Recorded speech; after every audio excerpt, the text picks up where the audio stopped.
would be numerous, because what they're saying is it's quote unquote centralized distribution, and we know there's a shortage. We appreciate that you are taking drastic steps to invest in the right amount of PPE for the state, and we appreciate it a great deal. I do want to add that as you open new factories in China, that we recognize the potential to make masks right here in California. We are the 5th largest economy in this country, in the world, and we can absolutely produce masks right here. So that way we don't have to wait weeks. We can put to work Californians so that they don't have to be unemployed. That's point one. The next point, I want to mention that Cal OSHA's website changed its standards. Cal OSHA is no longer enforcing aerosol transmissibility standards. And as we suffer this shortage of masks and people are concerned about workman's comp, changing those standards and not enforcing what is truly safe means that people will be harmed at work. And it's as if Cal OSHA is saying, we're going to turn a blind eye to that. This is not the time for turning a blind eye. Your leadership has been exceptional during this time. All 3 of you who are with us today right now on this call have done well. But the Cal OSHA standards must be enforceable. Otherwise, workers will be harmed and have no recourse. My last point is that as more and more people in California are suffering economic hardships, we will begin to see that more people need Medi-Cal and Medicaid. But because of reimbursement standards to different nonprofits and clinics, the FQHCs are going to start having to lay people off.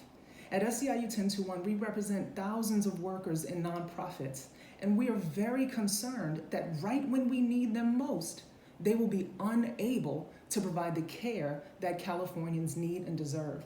So we want to make sure that you're paying attention to this anticipated problem and making sure that we head it off at the pass. Because like you said, we're not playing small ball. So thank you very much for taking my questions. Well, thanks, Sarah. Thanks for everything you're doing. And Anna was just shaking her head as well. You want to just emphasize the last few points? Just on that last point, that is part of the governor's letter to the speaker in terms of overall highlighting needs for California, being clear around the needs for the healthcare system, particularly, the healthcare system has done the right thing by looking at decompressing.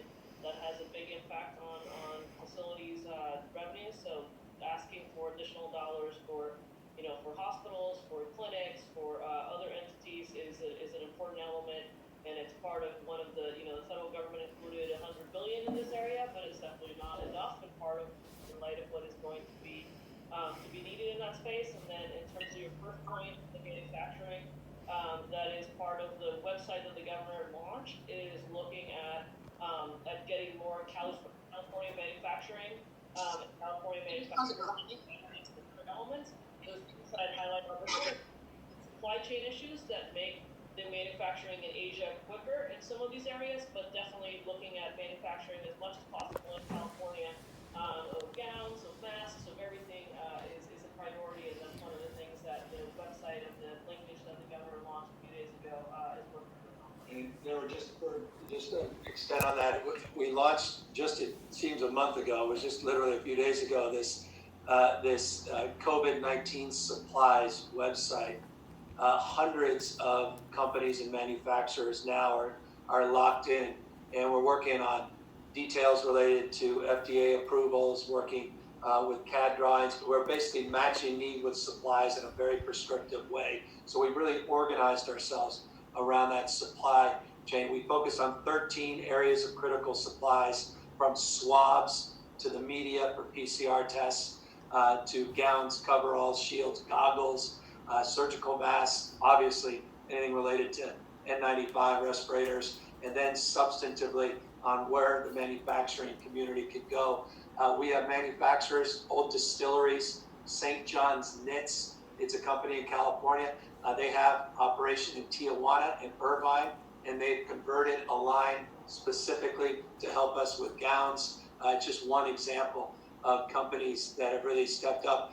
Even, and this is interesting, I haven't been in a 7-Eleven in a while, but I should go to a 7-Eleven now. They were able, because of that, to find us 1.2 million masks that they donated to us from their Stockton facility, attaching themselves that already had been procured and manufactured. So I can brag on so many people. People are stepping up. And I used to think 1 million masks mattered until I've spent time with all of you.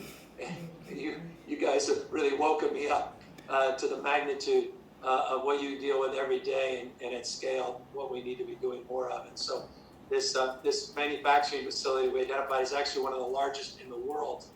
And they are moving now in real time. We're going to start getting in a few weeks. The first flights are going to be just dozens of flights coming in, 5 million a day they can produce. And we're going to try to get these out to your members as fast as possible. Hi, Governor. Thank you so much for your